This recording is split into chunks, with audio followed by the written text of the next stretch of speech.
Hello, welcome back to Overwatch Everyday. In this series, I'm playing 1 to 5 ranked games each day, and I'm just explaining my thought process throughout on how I'm able to get up to champion consistently on every role. Um, Yesterday we were continuing our DPS placements. Went 3-0 or 4-0, I believe. Yeah, 4-0 yesterday. Playing a lot of the flankier heroes like Genji, Echo, Tracer, a little bit of Sojourn towards the end. Um, Hopefully we're going to be able to keep up our win streak here. And going into our last 3 games of the day, I'm going to try to finish up placements today. See where we would be at, or where our damage is going to end at, and then we'll have all of our ranks placed. Hopefully then we're going to be able to alternate pretty consistently until we're up to champion. Just like always, I like to warm up in Maxa, but unfortunately, we're not going to be able to get that done during this queue session. Junkertown, Blizzard World, and Colosseo. Looking like the team wants to be playing some Colosseo. A-okay by me. There's a lot of heroes that are going to be pretty viable here, especially with this like sort of super long middle lane where the bot starts and initially pushes through, as well as the oppressive high grounds on both sides. A lot of sort of shooters or longer range hit scans can be really good. Heroes like Emre, Ashe, Sojourn, Freya can be pretty strong as well. You'll even see some players play Widowmaker here, especially on that like first fight. Widowmaker can be super oppressive. Looking like our team wants to be playing Doomfist Soldier. Trying to ban out the Orisa Sombra Cassie to enable our Doomfist. Looking like that is going to be the main tank that we're going to be sticking on. So playing around a Doomfist means that they're going to be going in and out pretty frequently. We can go something that will either be a pretty big heavy damage dealer that will take advantage every time that our Doomfist goes in and takes a bunch of attention. Or we can be going something with sort of equal mobility to try to follow up on our Doomfist dives. But I'm going to be picking around our team for now, looking like we're going to have an Ana Soldier.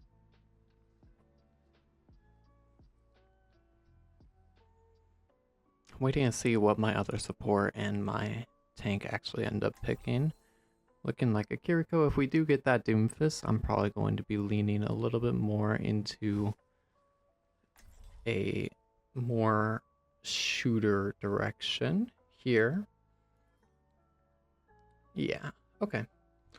I'm going to be playing some Freya here. Well, I don't think this is the best pick in the game right now. I think probably Sojourn or Emre or even like a Tracer Genji could be really strong. I did see some comments regarding Freya asking me to play some of them, especially since they aren't the strongest main damage dealer in the game right now. But they are still pretty good in a few spots. Main thing that you want to be concerned about when playing Freya is like heroes like Emre or like Cassidy right now.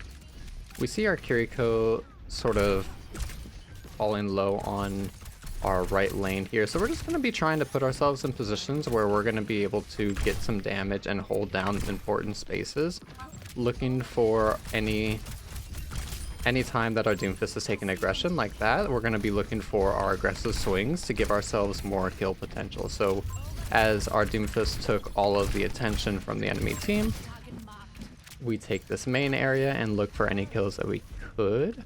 Unfortunately, I'm not really hitting many shots right now. Hopefully it will warm up a little bit over time. As our Doomfist goes down, we now can understand that we're not going to be having many or anything to really like buffer. We're not going to have anything to take the attention. So they're just going to try to run down me and my Ana. We're just going to try to back up, shooting as much as we can. As I see the Ramatra use their resources and need to chill, I'm just looking to push up a little bit since there's a bit more space for me to play around, buying some time for our Doomfist to get back into the fight. And because our Doomfist is taking some aggression, I'm going to position myself in a way that's ready to follow up as they start to walk on my Doomfist. I start taking this right side angle. And their Tracer backs up for us. Our Doomfist does go down, but we're able to trade out the Tracer here because I have my Bola. I really want to be finding some sort of position. I'm going to be now using my main core sort of debate, like how we were with our Doomfist. I'm actually going to wait until our Doomfist engages before I go for my Bola play. We are able to clean up that Sojourn, and I'm going to be using my dashes to get out now that the Ramatra wants to kill me. Using my updraft here because we see our Doomfist getting super aggressive, but we're not exactly in a position to follow up on it. We don't have an angle to swing or anything, so we want to try to be using our updraft to make up for that, get any sort of line of sight onto their team. I picked the dash perk because with our playstyle of trying to swing off of what aggression our Doomfist is taking, it's going to be a little bit easier to get in and out. Now that they're on Winston, it's going to be a very wonderful thing for us to see. Freya has a pretty good matchup in Winston. I'm going to go for a little bit of a greedier play here. We see their Winston go in, so I'm going to be looking to get onto their backline. We see their Moira fade. I missed my shots though, so we're going to be looking to disengage from that. Since I'm not winning that fight, I'm going to just chill, make sure that I can live to fight another day. Pressuring out their Ashe the best that I can. We are able to force TP and Suzu off of that shot though, which is great news. Means that our Doomfist is going to have a much easier time trying to win. Making sure that I'm saving a dash to get out here. It can be a little bit scary kiting off this high ground if their Sojourn has rail, so we're going to be trying to be mindful of that. But we are able to bait the Winston bubble onto us, and because we baited the Winston bubble onto the high ground, when they try to jump our Ana is able to hit a very free sleep star. So just making sure that we're taking all of the space and aggression that we can is going to open up not just value for us and potential shot opportunities for us, but it's also going to enable our team to play the best that they can and make our team's job easier. The enemy team is forced to put more resources into us. We see their Sojourn slide onto us, so we're just going to do our best to chill. Their Winston is able to follow up on it though. Unfortunately, our bullet does not fully connect, but we're just going to keep trying to spam in this constant damage.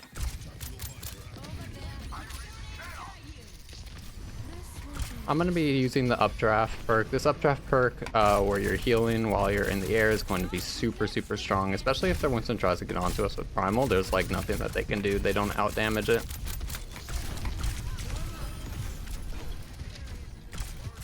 So as their Primal goes down, a lot of the time I think that sometimes people don't really realize that it's, if there is a Primal Rage going on inside of your team, if there's a lot of people that are going to be able to shoot it, then you can just like super burst that, especially when you're running a pretty high damage comp like a double hit scan. When we're on this Freya soldier, and I mean hit scan by just like a primary damage like shooters, where your main job is just going to be to shoot. You're not like really like taking like crazy flanks or whatnot. When you have like heroes like Soldier, Emre, Freya,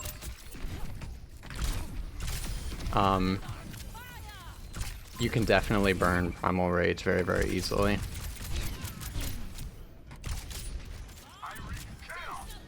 So they use their Bob onto our Doomfist. I'm actually going to try to get a little bit sneaky here. Because we have a lead, I'm going to be just looking to clutch up and hold this as much as I can. Now that Bob is over, their Ashe randomly goat scud made it really hard to win that duel, but we are able to clutch up anyways, because we're going to be just kind of lurking behind. Oh, whoa. It's going to be really bad if we stagger here because our Curie is over here now. But we are able to trade out their Winston, so all's well that ends well. With our Curie being down though, it might be a little bit harder to sort of hold this space. So we're just going to be playing super passively, let our Doomfist get all of the resources that they would want.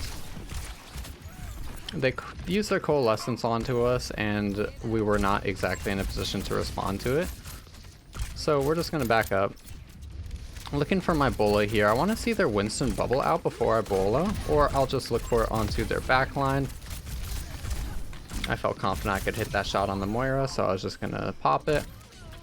Especially with their Winston in, a lot of the time you think subconsciously, squishies or backliners think that the shots might be directed towards them.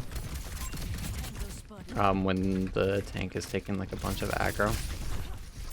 So here we see Bubble out once more. Their Moira's trying to get onto us. I'm gonna pass through this right side, but I forgot the Sombra is over there. We did see their Sombra path down that little doorway, and I definitely could have remembered that, but unfortunately that was a misplay from me.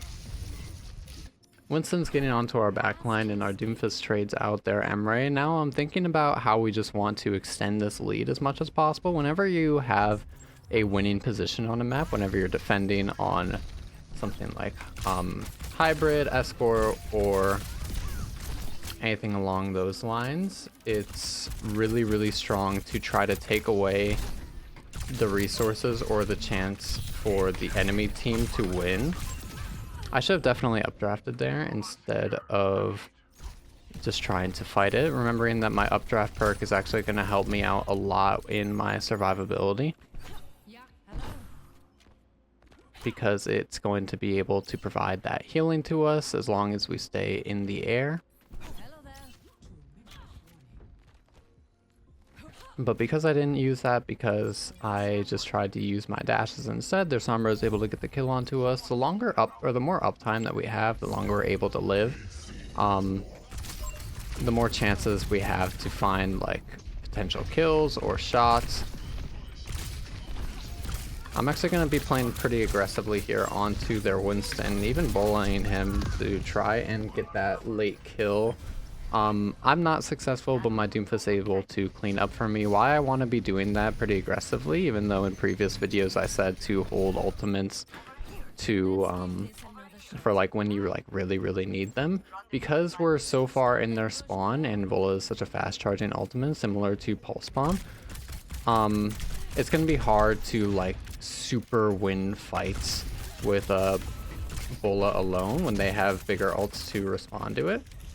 So I want to be using it to constantly keep up pressure as much as I can. Look for any way to find like kills onto their Winston, or like a backline, or whatever to make their push difficult. It'll make it harder for them to get opportunities to ever use their ultimate abilities, because we're trying to deny their playmaking potential. With some ultimates, some big ultimates like Rush, just merely holding it will deny their playmaking potential. But something like Bola, where if they have their own ults, they're not going to be as scared of it, or it's going to be very easily countered by like Bubble or Suzu or something like that. So we want to just be using it to constantly keep up the pressure and potentially force out ultimates early from them. So here we're able to find a nice shot onto their Emre, but their Winston does jump at us. We're just going to be chilling. Their Winston's not doing too much right now, just trying to get onto our soldier, but our Doomfist is going to be able to take the cart away, and we will be cleaning up this game. 18-4 for our first game on, 11,000 damage.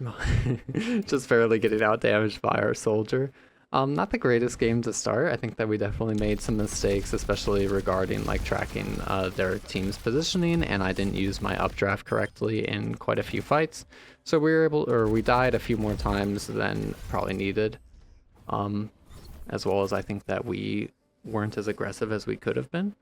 But overall, not the worst game. A win's a win. Predicted Diamond 4, so we are shooting up through these placements here. We have 2 more to go. Hopefully we're going to be able to go 10-0 like we were for support.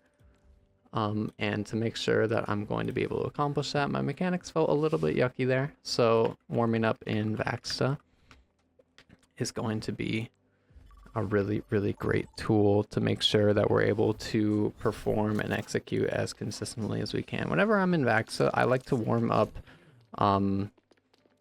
generally with Cassidy, at least personally. I think that this is probably different for people. I find it much harder to load into a game on clicking heroes, but I can adjust to track a little bit easier. Even when I'm not warmed up on it. So I want to make sure, or whenever I'm warming up, I like to try to make sure that my clicking is good and ready to perform in game. There are a few questions about Vaxa. Personally, I don't really have any specific things that I aim for, or or like any stats that I shoot for. Sometimes if I know that I'm like really struggling in a day mechanically, I would go into Vaxa and I would just try to kill like 25 or 50 bots before queuing another. But whatever's comfortable for you, this is ultimately just kind of a tool to help you improve, as long as like you're able to get some sort of practice in, help your mechanics out like whatsoever. It can be super beneficial. To just like increasing your consistency, your performance. Warm-ups help quite a bit. I do like to make sure that I'm trying to remain calm and relaxed the entire time. I'm barely tensing my arm at all. I want to be developing the habit to be patient with my shots. I talked about it in a previous video, but making sure that you're just relaxed and super ready to hit the easy shots is going to be amazing. I think in Vaxa, especially in warm-up, making sure that you're able to have the highest accuracy that you can be a really good habit to get into. Not necessarily going for any insanely flashy flicks or plays, just making sure that you're calm, relaxed, and you get really consistent at hitting the easy shots, because those are the ones that are really going to matter in the game. Here we find our way onto Samoa, which I think is... I personally really enjoy this map. I know it can be kind of controversial at places. I think each of the 3 sub points being fairly different in their playstyles is really fun to play around and strategize and adapt to. With like the inside volcano one with a little jump pad in the middle, I think that it's really fun to just like swap up immediately to like a brawl hero, even if you're playing like a dive or a poke on the other two. But here, looking like we don't have any preferences from our team, but we do want to be banning the Mauga. We see an Ana, Mauga, D.Va, Cat ban.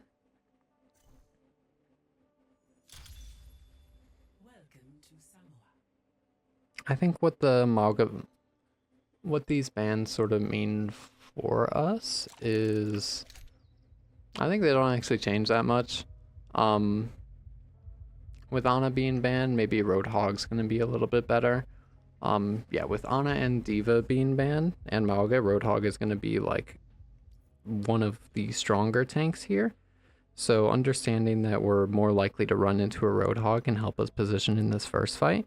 Because a lot of the times I think it's really common to just sort of walk up really eagerly or aggressively into the first fight and just get hooked and blowed up.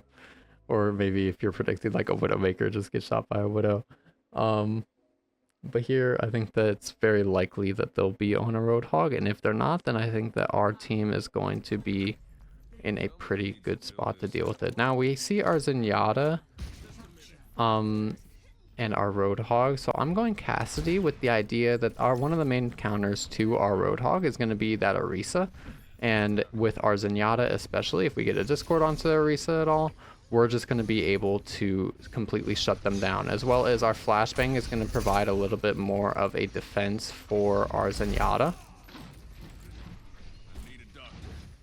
If their Detta ever wants to try to be getting onto our Zen, we're going to have a lot more options to actually sort of help with it or deal with it. We get hit by Fire Strike, so I'm going to be dropping here and just trying to pressure their backline as I walk up. We are able to force out their Juno, but not able to clean up the kill.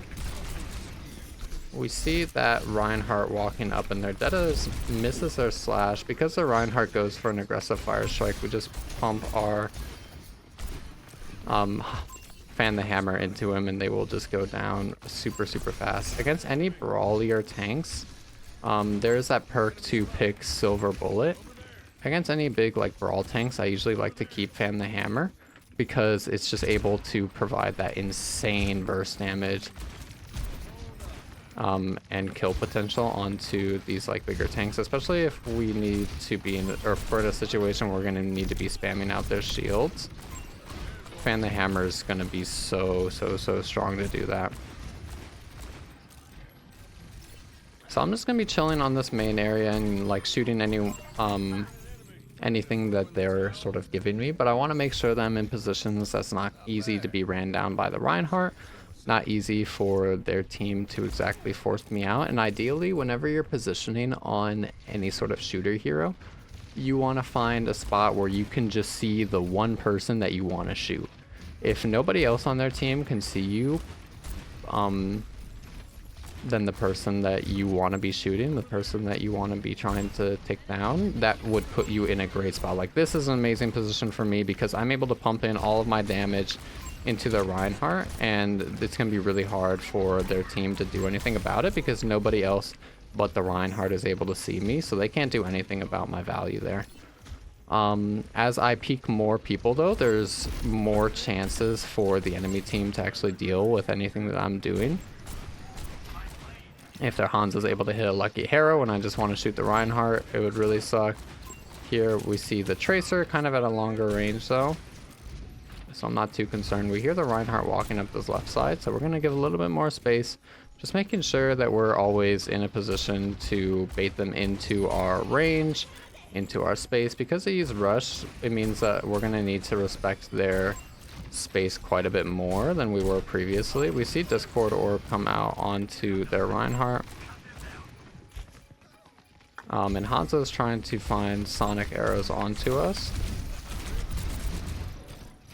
I agreed my positioning a little bit to make sure that I'm able to take down their Hanzo, but I do fall pretty low, so I'm just going to back up, grab the Mega, and get back on this high ground. I guess I'm just never really up here.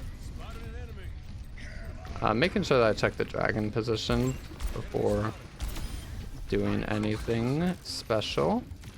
I don't really want to be dropping yet until my tank is here to take the aggression from me, so I'm just going to continue to hold this high ground. We see their Hanzo walking up at me. We go for the 1v1, but unfortunately we will go down. Happens sometimes. You're going to be trying to mark out the angle or the space that's you're holding. You're gonna need to fight like the 1v1 there. I don't know if I really needed to fight that. I definitely could have baited them or backed up into and let my team be able to see their Hanzo, but because I just sort of wanted to take the 1v1, or even it was kind of a 2v1, I will just go down there. You can put yourself in positions like that to try to frag out mechanically, but it's a much better habit to go for plays like backing up when that Hanzo is starting to contest me. Because if you're ever able to get an advantage in like a 1v1 or a duel for important space on the map, take it. Fight dirty. Let your team help you. You don't have to be like a super duper like egoist. You don't have to try to prove that you're better than the enemy team mechanically every single fight. Mechanics can help quite a bit, but understanding how you're able to give yourself the best advantage that you can in fights is going to be a much easier resource to use to like climb the ranked ladder compared to just like trying to like ego 1v1 everyone ever. Mechanics are a pretty hard thing to build, or at least it takes time and practice.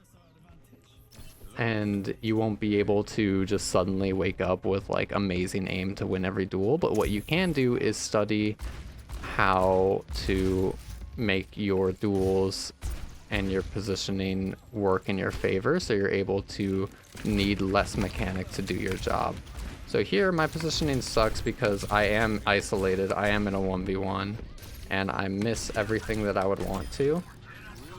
So I almost go down there, but I'm able to clutch up by dropping to that low ground and giving myself easy shots to hit.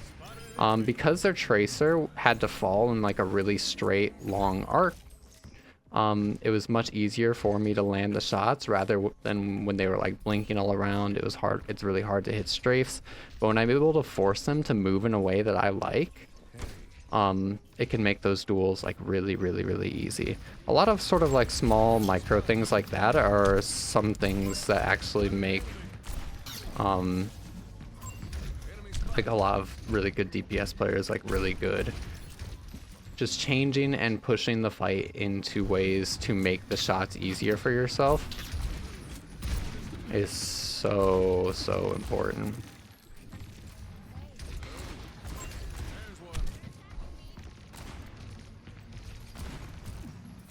Now we see they're on Zarya now. It's going to be pretty nice for us as Cassidy. I would really like shooting at Zarya's.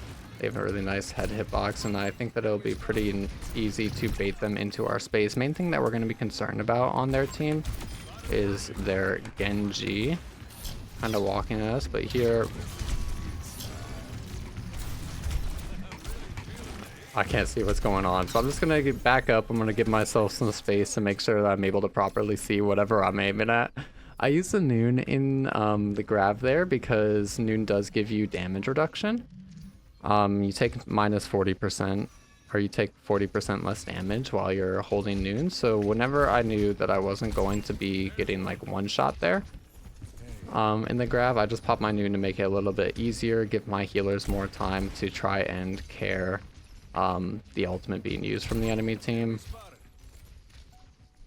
as well as ideally like zone out or threaten the help.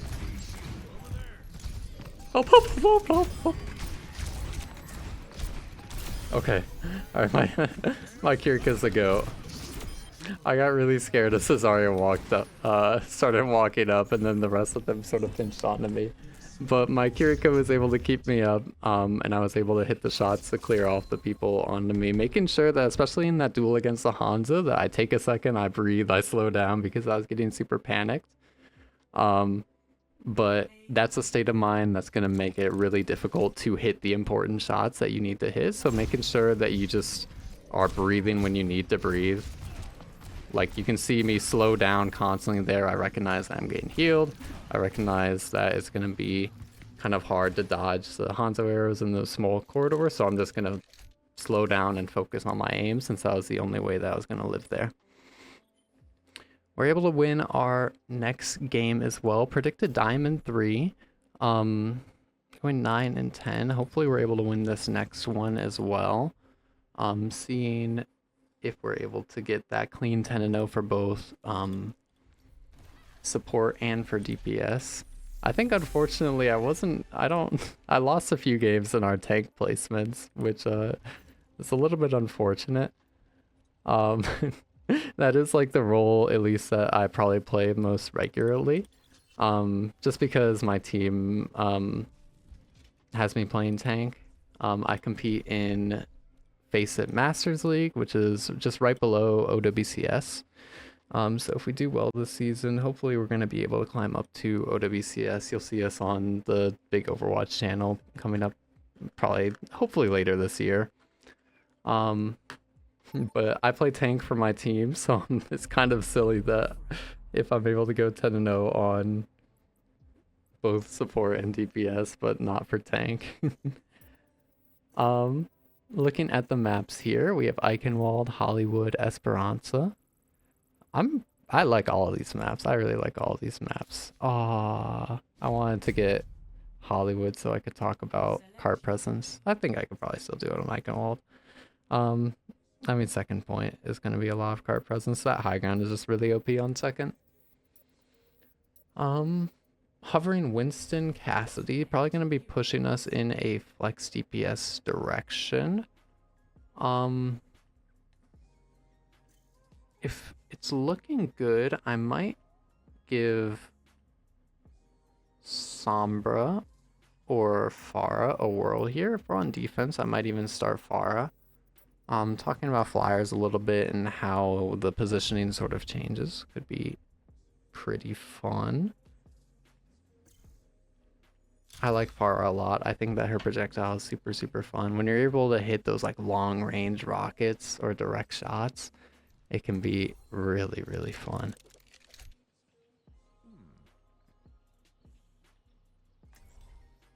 So here we're looking to see a Sigma, a Cassidy. I want to see what my supports are before I lock Pharah.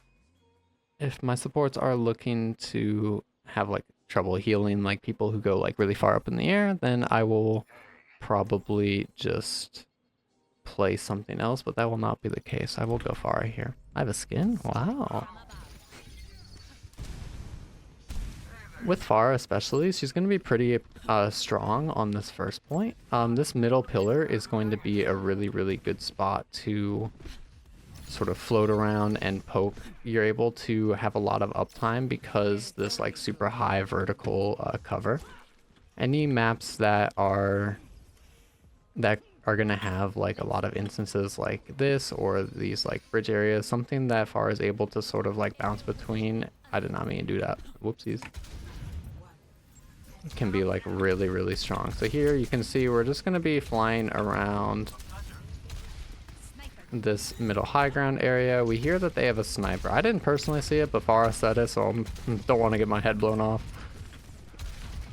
We see their Zen go down, so we're going to be using that. We're going to be going up and trying to find any kill we can onto their backline, making sure that we're minding our fuel usage. You want to be like tapping your fuel on Pharah because it'll allow you for a lot more uptime rather than just holding it down. We hear their Genji starting to walk up and their D.Va taking some aggression, so I'm going to be pressuring their backline as much as I can, and I do go down to the Widowmaker. I was not nearly as careful as I should have been. I think on my swings, I should probably see where their Widow's standing and then make sure that I'm taking peeks like we were talking about in the last game, that the Widowmaker's not able to see me, but I'm able to see everyone who I would need to. So we're just gonna chill here for a second, do a little bit of scouting. We see that they're actually walking through this left area. This right area, I mean. We hear the Genji starting to approach me, so I'm just gonna back up and spam out this doorway in case that they want to go in. Do what I can to help my Life Weaver. If we're able to keep my supports up, then it's gonna bring us a lot higher chance of winning the fight later. Miss all my rockets onto the Wu Yang and I die to the Venom Mine. Oh well, sometimes you won't hit the easy shots. Sometimes it's gonna be just it's just gonna kind of suck. When I see or things like that, I think to myself that I just need to play a little bit more Baxa. I need to try to improve my mechanics so that times like that won't happen, since even if the idea is correct, as we were able to force out their D.Va and space opened up on that left side, I wanted to take it, but if I don't hit the shots, then well, then the Wu Yang lives and the Widow is able to kill us. We know that they have Widow sights up, so we're going to be super, super careful here. I'm just going to be playing up on top of this high ground as we see this D.Va and Genji sort of being ready to step onto our angle. I'm going to be looking to chill. We get nanos, so I'm going to be going onto the Widowmaker here. And trying to just get as much uptime as I can onto the enemy team. I'm gonna swap off Pharah. This is not a good comp to play Pharah into, especially into like the D.Va, Genji, Lucio, Wii. There's a lot of people that are gonna be hard to spam out, and the Widowmaker makes my job super difficult as well. So I'm gonna go Ashe for a second. I don't want to keep Ashe for too long. I think that it's going to be really difficult to maintain presence on the cart. But I just wanted to pick something before the timer ran out, and I wasn't going to be like stuck on Pharah for the second point. Trying to just poke down this Wu Yang. And they will go down. Our Ana hits some nice shots. Their Cassidy walks up main, so we're just going to take a lot of space. We're able to shoot out all of the people who were overextending into our space, and afterwards just push up, clean up anyone, and now we have full control over the cart. I don't really want to play up with our Sigma there, so I'm actually just gonna sort of let them get shot at and back up, because it'd be really difficult for me to back up using my coach gun to back from that initial choke area. Would have been really easy for their D.Va or their Genji to sort of chase me. Making sure that you're trying to maximize your movement cooldowns as hit scan is going to be really, really important. We nano our Cassidy and we try to clean up the rest of them. We use our Noon into their spawn. I think that we will be looking for a spawn camp here. I don't have my movement cooldown. I don't really want to go down to this low ground, so I'm just going to be like poking. I'm just gonna be chilling a little bit. We do not hold up aggressively or spawn camp, so we are just going to be backing up onto this high ground once more. They're not fighting in spaces that we really need to contest right now. Our team is holding up, so as long as we're just in a position to poke them down as they sort of walk into our LOS, we're going to be doing our job.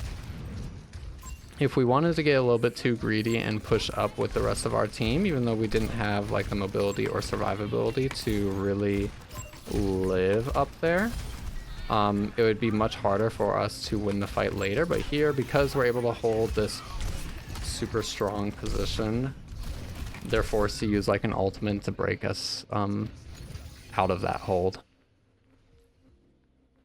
If they didn't use their Dragon Blade there, it's very likely that we would have just kind of continued to hold that high ground, spam down onto them. We have our Bob coming up, so especially it would have been really important to get us off of that high ground.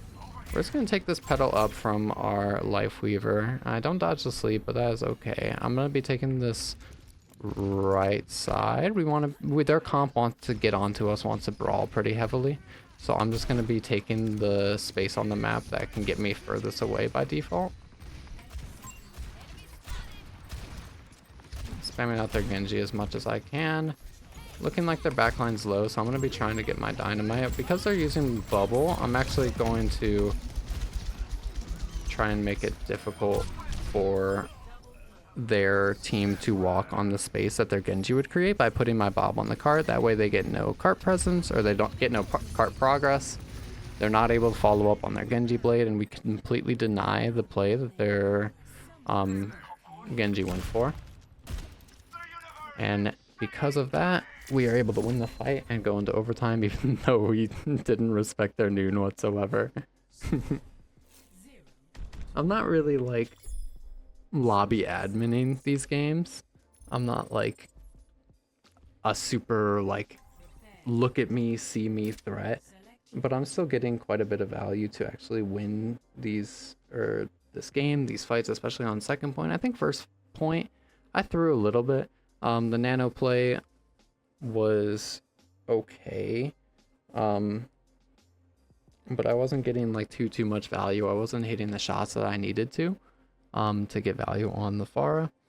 Even though I had like presence and I was poking them as much as I could, I wasn't exactly like running them.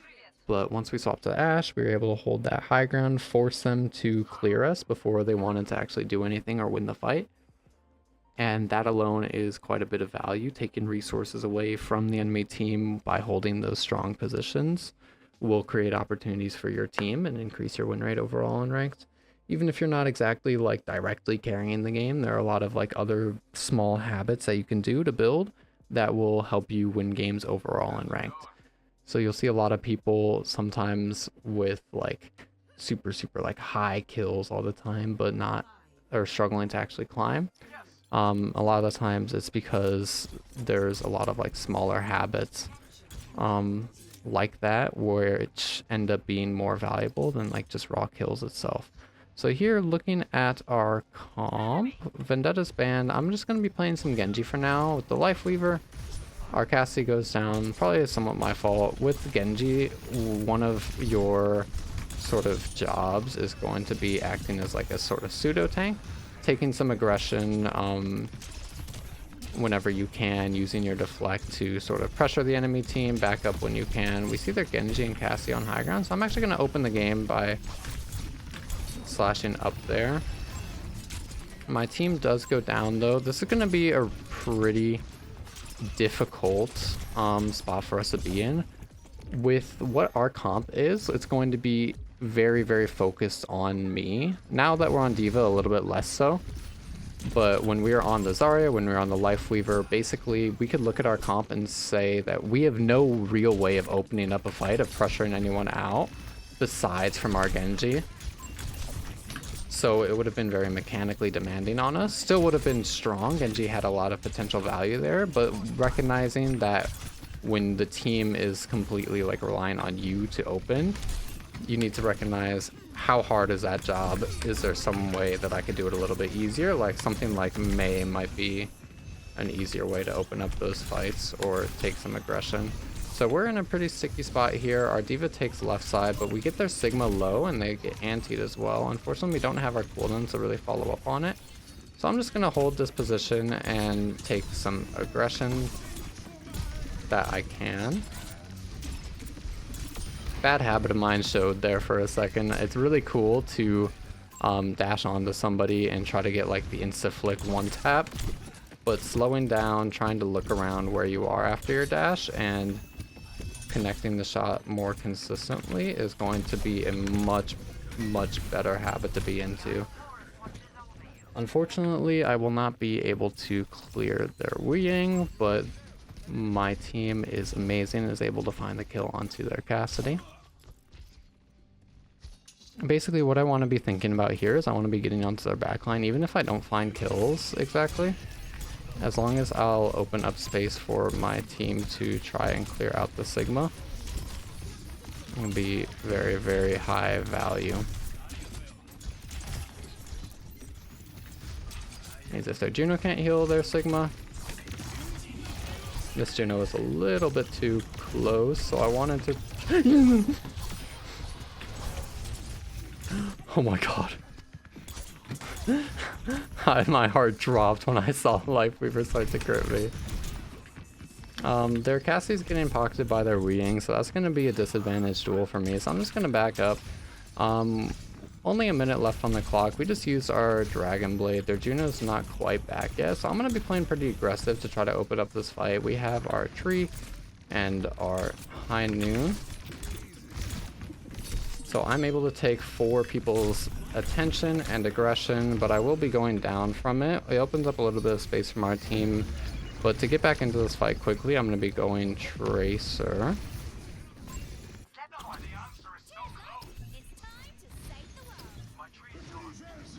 As long as this flux isn't massive, we should be okay. The flux is kind of massive. So I'm going to be looking for these aggressive plays again.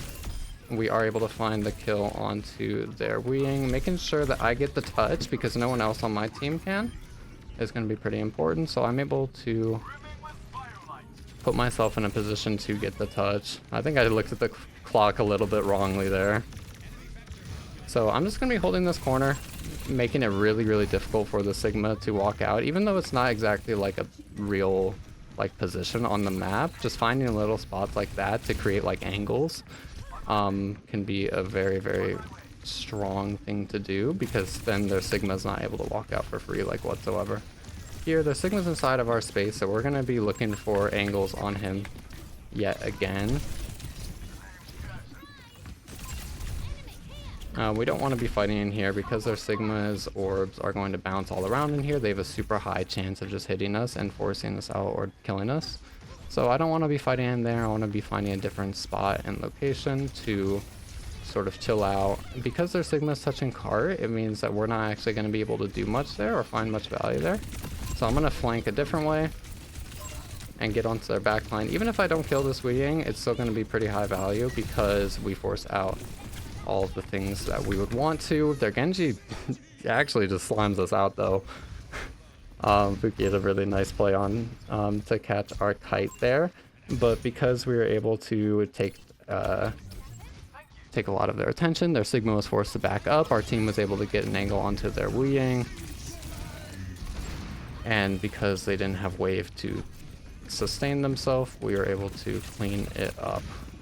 I don't really want to be fighting that Cassidy, so I'm just going to take an angle onto the Sigma for now. And then once I saw that their Sigma goes down, or we were starting to win main, I tried to go take the fight against a Cassidy, but they outplayed me by hitting the flashbang. Duels like that are going to be pretty difficult sometimes, especially in like those closed spaces against those Cassidy. I go for an aggressive push and just recall out immediately. Here, 30 seconds left on the clock. We have our Nano, we have our Flux, and our High Noon. I want to be seen if there's anyone on the point and if I can contest it, but looking like our Sigma is going to be main. So I just want to chill and maybe pressure this high ground as our Sigma fights for main. I want to force out this ball the best that I can and then look for my own plays. So here they're Cassidy on high ground, so I'm going to be safe with my blanks here. And get onto their back line. We are able to find their Juno, making sure I'm actually going to be pretty safe with my recall.